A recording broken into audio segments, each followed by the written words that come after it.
ಇವನ್ನ ನಾವು ತೋಟದಿಂದ ತೊಗೊಂಡು ಬರ್ತೀವಿ. ತೋಟದಿಂದ ಹೇಗೆ ತರೋದು ಅಂದರೆ ಇವು ನೆಲಕ್ಕೆ ಬೀಳಬಾರ್ದು. ಉಪ್ಪಿನಕಾಯಿ ಭಾಳ ದಿವಸ ತಡೀತೈತಿ, 2 ವರ್ಷ ಇಟ್ಟರು ಕೆಡಲ್ಲ. ಅದಕ್ಕಾಗಿ ನಾವು ಒಣಗಿಸ್ಬೇಕು. ಅಷ್ಟು ಕ್ವಾಂಟಿಟಿ ನಾನೆಲ್ಲ ಇಂಗ್ರೀಡಿಯೆಂಟ್ಸ್ ಹಾಕ್ತೀನಿ. ಇದು ಒಂದು ಪಾತ್ರೆ.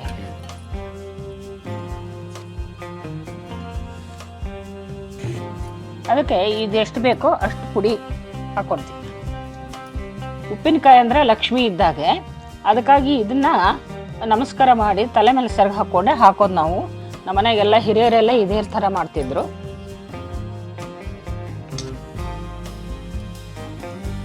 ಈ ಥರ ಒಂದು ಬಟ್ಟೆ ಕಟ್ಬಿಡ್ಬೇಕು, ಅಂದರೆ ಒಳಗೆ ಯಾವ ಹುಳನೂ ಹೋಗಬಾರ್ದು. ಸೊ ಈಗ ನಮ್ಮ ವೀಕ್ಷಕರಿಗೆ ಉಪ್ಪಿನಕಾಯಿ ಬೇಕು ಅಂದರೆ ಸಿಗುತ್ತೆ ಒಂದು ವಾರದ ನಂತರ. ಅಂದರೆ ಈಗ ಶುರು ಮಾಡ್ಬೋದು ಆರ್ಡರ್ ಕೊಡೋಕ್ಕೆ.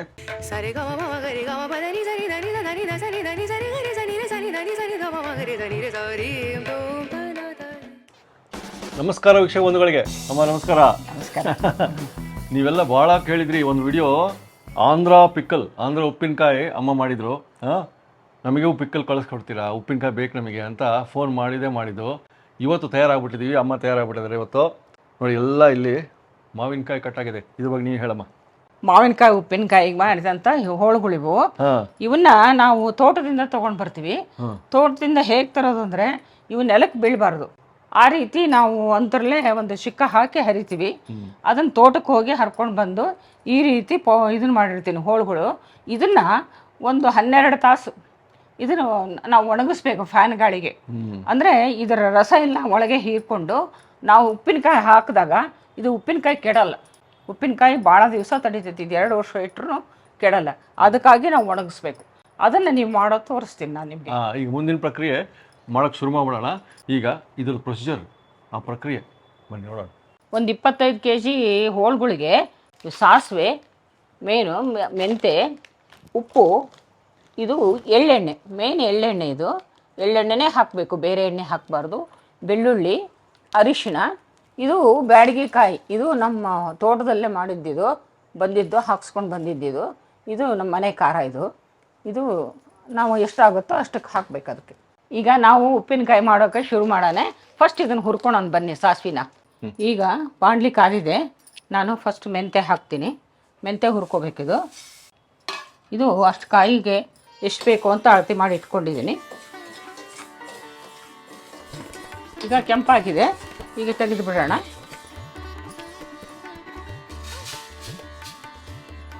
ಈಗ ಮೆಂತೆ ಹುರ್ಕೊಂಡಂಗೆ ಈಗ ಸಾಸಿವೆನೂ ಹುರ್ಕೋಬೇಕು. ನಿಮಗೆ ಹುರಿಯೋದು ಹೇಗೆ ಅಂತ ತೋರಿಸ್ತೀನಿ. ಆದರೆ ಅದಕ್ಕೆ ಎಷ್ಟು ಕ್ವಾಂಟಿಟಿ ಬೇಕೋ ಅಷ್ಟು ನಾವು ಹುರ್ಕೊಂಡು ಪುಡಿ ಮಾಡ್ಕೋಬೇಕು. ಈಗ ಹುರಿಯೋದು ತೋರಿಸ್ತೀನಿ ನಾನು. ಇದರದ್ದೆಲ್ಲ ಕ್ವಾಂಟಿಟೀಸು, ಎಲ್ಲ ಮೆಜರ್ಮೆಂಟ್ಸು, ಇಂಗ್ರೀಡಿಯೆಂಟ್ಸು ವೀಕ್ಷಕರೇ ನಾವು ಆಗಲೇ ಒಂದು ಲಿಂಕ್ ಕೊಟ್ಟಿದ್ದೀವಿ ಡಿಸ್ಕ್ರಿಪ್ಷನಲ್ಲಿ. ಅದು ಕಂಪ್ಲೀಟ್ ಆಂಧ್ರ ಪಿಕ್ಕಲ್ ವಿಡಿಯೋ ಇದೆ. ಅದರಲ್ಲಿ ಕಂಪ್ಲೀಟ್ ಇದೆ, ಮೆಜರ್ಮೆಂಟು ಇದೆ ಮತ್ತು ಸಬ್ಟೈಟಲ್ಸು ಇದೆ ಇಂಗ್ಲೀಷಲ್ಲಿ. ಅದು ಕೂಡ ನೀವು ನೋಡಿ. ಈಗ ನಾವು ನಂಬರು ಕೊಡ್ತಾ ಇದ್ದೀವಿ. ಉಪ್ಪಿನಕಾಯಿ ರೆಡಿ ಆಗೋದು ತೋರಿಸ್ತೀವಿ. ಉಪ್ಪಿನಕಾಯಿ ನಿಮ್ಮ ಮನೆಗೂ ತರಿಸ್ಕೋಬೋದು. ಅದ್ಭುತವಾದ ಆಂಧ್ರ ಪಿಕಲ್ಸ್. ಬಿಸಿಯಾಗಿದೆ, ಇದೇನು ಜಾಸ್ತಿ ಹುರಿಯೋದು ಬೇಡ. ಇದು ಸ್ವಲ್ಪ ಬಿಸಿ ಆದರೆ ಸಾಕು. ನಾವು ಹುರ್ಕೊಂಡ್ಬಿಡು ತೆಗೆದುಬಿಡ್ಬೇಕು. ಇದೇ ಥರ ಎಲ್ಲ ಸಾಸಿವೆಗಳು ಹುರಿದು ಪುಡಿ ಮಾಡಬೇಕು. ಈಗ ಸಾಸಿವೆ ಮೆಂತೆ ಹುರ್ಕೊಂಡ್ವಲ್ಲ, ಅದೇ ರೀತಿ ಉಪ್ಪನ್ನು ಹುರ್ಕೊಡ್ಬೇಕು. ಉಪ್ಪು ಯಾಕೆ ಹುರ್ಕೋಬೇಕು ಅಂದರೆ ಇದು ನೀರಿಂದ ಆಗಿದ್ದಲ್ಲ, ಇದು ಸ್ವಲ್ಪ ನೀರಿನ ಅಂಶ ಇರುತ್ತೆ. ಅದು ಹೋಗಬೇಕಂದ್ರೆ ನಾವು ಇದನ್ನು ಸ್ವಲ್ಪ ಬಿಸಿ ಮಾಡ್ಕೋಬೇಕು. ಈಗ ಬಿಸಿ ಮಾಡಿಕೊಂಡು ಇದನ್ನು ಪೌಡ್ರ್ ಮಾಡ್ಕೋಬೇಕು. ಈಗ ಈ ಥರ ಅದರದ್ದು ಹಸಿ ಎಲ್ಲ ಹೋಗಬೇಕು, ಪುಡಿ ಪುಡಿ ಆಗಬೇಕು ಉಪ್ಪು. ಇದನ್ನು ಆರಿಸ್ಬಿಟ್ಟು ನಾವು ಮಿಕ್ಸಿ ಮಾಡ್ಕೊಂಡು ಪೌಡ್ರ್ ಮಾಡ್ಕೋಬೇಕು. ಇದನ್ನು ಪುಡಿ ಮಾಡೋಕ್ಕೆ ತೋರಿಸ್ತೀನಿ ನಾನು. ಉಪ್ಪು ಕೂಡ ಹುರ್ಕೊಂಡಿದ್ದಾಯಿತು. ನೀವು ಸಾಸಿವೆ ಹುರಿದು ತೋರಿಸಿದ್ನಲ್ಲ, ಇದಕ್ಕೆ ಬೇಕಾದ ಕ್ವಾಂಟಿಟಿ ಅಷ್ಟು ನಾವು ಸಾಸಿವೆ ಹುರ್ಕೊಂಡು ಪುಡಿ ಮಾಡ್ಕೊಂಡಿದ್ದೀನಿ. ಮೆಂತ್ಯ ಸಹ ಹಾಗೆ ಹುರ್ಕೊಂಡು ಪುಡಿ ಮಾಡ್ಕೊಂಡಿದ್ದೀನಿ. ಇದು ಉಪ್ಪನ್ನು ಹುರಿದು ಇವು ಉಪ್ಪನ್ನು ಪುಡಿ ಮಾಡ್ಕೊಂಡಿದ್ದೀನಿ. ಈಗ ಹೋಳುಗಳು ರೆಡಿ ಇದ್ದಾವೆ. ಆ ಹೋಳುಗಳನ್ನ ನಾನು ಈ ಪಾತ್ರೆಗೆ ನಾನು ಅಳತೆ ಮಾಡಿಕೊಂಡು ಹಾಕ್ತೀನಿ. ಇದಕ್ಕೆಲ್ಲ ಎಷ್ಟು ಬೇಕೋ ಅಷ್ಟು ಕ್ವಾಂಟಿಟಿ ನಾನೆಲ್ಲ ಇಂಗ್ರೀಡಿಯೆಂಟ್ಸ್ ಹಾಕ್ತೀನಿ.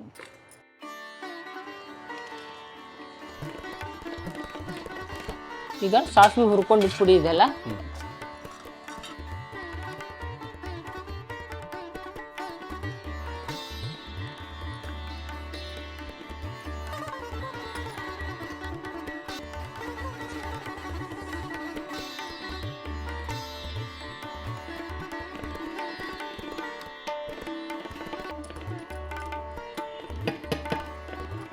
ಬೆಳ್ಳುಳ್ಳಿಗಳು ಹಾಕ್ತೀವಿ.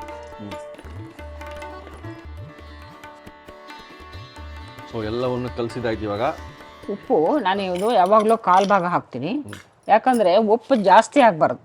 ಕಡಿಮೆ ಆದರೆ ಆಮೇಲೆ ನೋಡ್ಕೊಂಡು ಹಾಕ್ಕೋಬೋದು, ಮೊದಲೇ ಜಾಸ್ತಿ ಹಾಕ್ಕೋಬಾರ್ದು ಉಪ್ಪನ್ನ.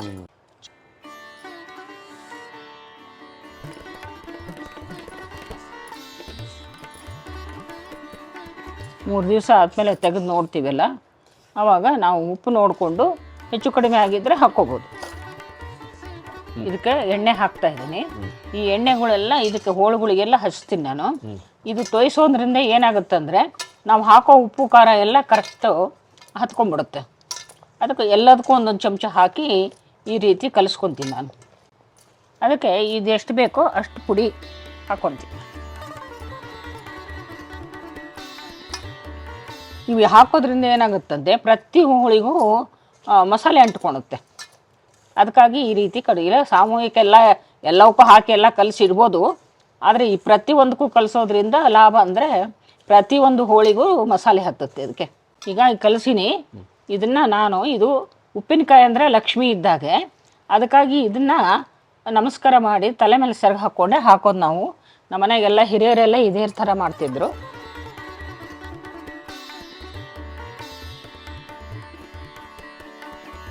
ಈಗ ಹಂಗೆ ಮಾಡಿ ಮಾಡಿ ಎಲ್ಲ ಹಾಕೊಳ್ಳೋದು.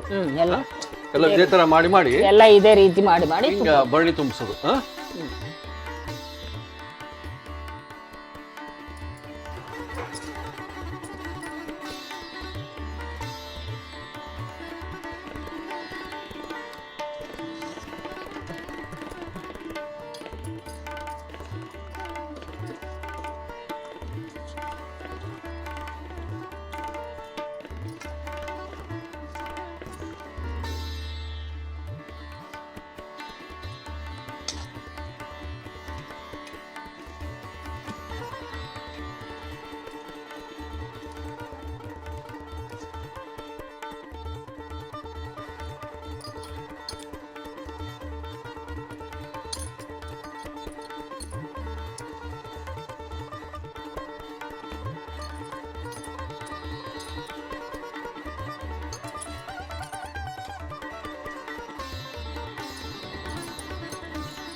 ಈಗ ಎಣ್ಣೆ ಮಸಾಲೆ ಪುಡಿ ಎಲ್ಲ ಹಾಕಿ ಕಲಸಿದ ಒಂದು ಮಾವಿನಕಾಯಿ ಹೋಳುಗಳನ್ನ ಈ ಥರ ಜಾಡಿಯಲ್ಲಿ ತುಂಬಿಡಿ ನಾನು.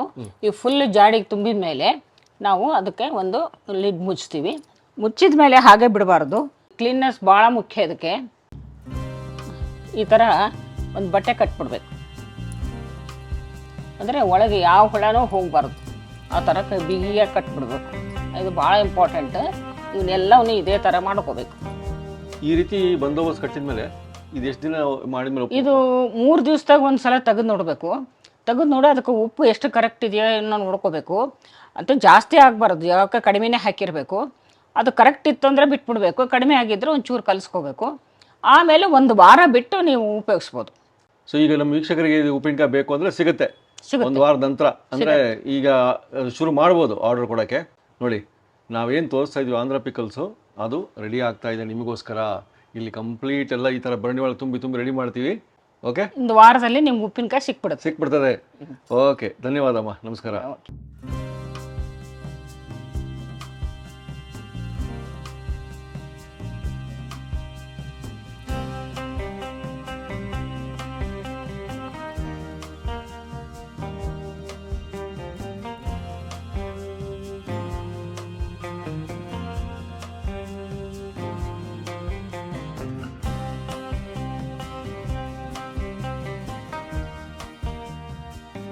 ಇನ್ನೂ ಅನೇಕ ಸ್ವಾದಿಷ್ಟ ರೆಸಿಪಿಗಳಿಗಾಗಿ ಸಬ್ಸ್ಕ್ರೈಬ್ ಮಾಡುವುದನ್ನು ಮರೆಯಬೇಡಿ.